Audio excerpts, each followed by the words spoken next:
Hi, my name's John Dick, and I'm here to explain to you how unarmed combat works in Scum.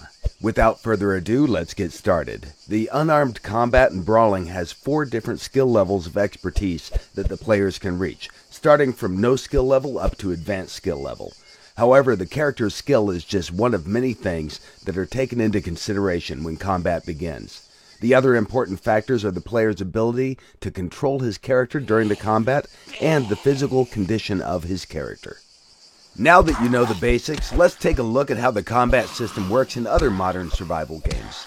For this, we created a simulation of the type of unarmed combat that you can find in practically every survival game available on Steam. From what you can see here, the character is constrained at the hip, but you can tilt their upper body and throw random punches toward your opponent. The camera is locked behind the character. It doesn't provide the player with a good overview of the situation, and most of the time it's really hard to tell where the punch will land. Obviously, this is a very basic implementation, and we could have done it the same in Scum, but we wanted to make something different. So, what exactly did we do in Scum to make things better? First, we wanted to find out the best way to fit martial arts in Scum's gameplay mechanics, and we quickly realized that the angle of the camera has to be changed. The free camera view not only provides players with a better overview of the situation, it also helps when you have to engage multiple opponents at the same time. The game also provides a first-person perspective camera for the combat mode, and everything works well there too. Once you enter combat, you'll be able to perform different moves and attacks. For example, you could try to circle around your opponent and control the fight from a distance. During the combat, you can defend yourself or attack.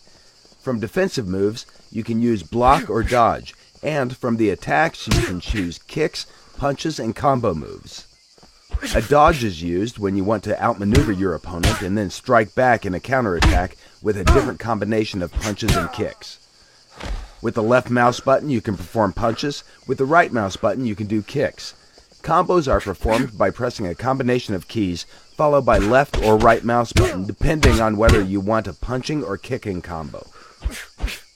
The skill level of your character will define types of moves your character will use during the combat. So, for example, he might do a simple jab or a cross. Or, if he's more skillful, then he can step in, close the distance, and use a more powerful punch. Combos are special attack combinations that inflict more damage than a normal punch or kick, but they also drain stamina at a faster rate. The best way to use a combo is against a dodge or a block, and if you perform the combo successfully, you'll increase the chance for a knockout. Along with the skill level, the character's attributes will also influence the outcome of the fight. Strength, constitution, and dexterity are attributes that the player chooses during the character creation process. But once the game starts, these parameters will gradually change depending on the character's diet, metabolism level, actions players take, and overall health status of the character. That will, of course, be reflected on the character's speed, endurance, and strength during the battle. With proper diet and workout, it's possible to boost all these attributes to their maximum values. The only exception is the intelligence attribute, which will stay the same or drop down if, for example, a character gets shot in the head. In the current presentation, you can see different skill levels and how they will be represented in the game. Our plan is to make different sets of animations for each skill level to allow players to visually recognize the skill levels of their foes. This is still a work in progress, and it will not be included in the early access version of the game. Everything that your character carries in the game will have an impact on how you will perform in the combat. Heavy gear will make your moves slow and sluggish, and it will drain your stamina more quickly. It's recommended that you drop excessive weight before you enter a fight. The combat skill can be effectively used against other players, NPCs, and it can be used against animals too. Although we do not recommend you attack bigger and more dangerous animals unless, of course, you're sure that you can beat them or outrun them.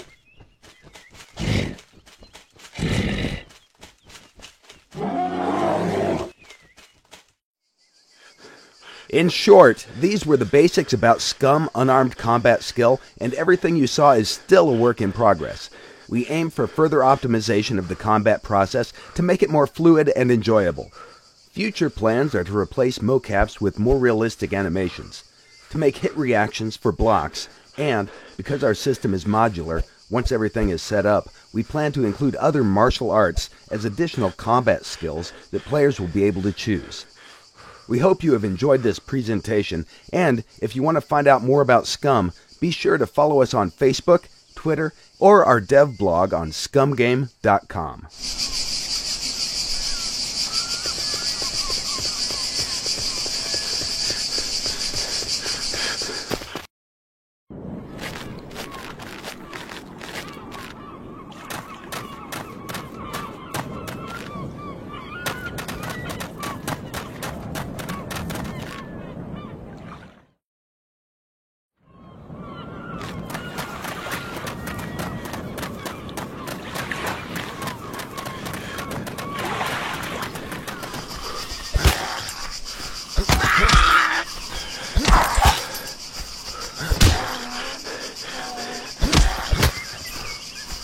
Ah!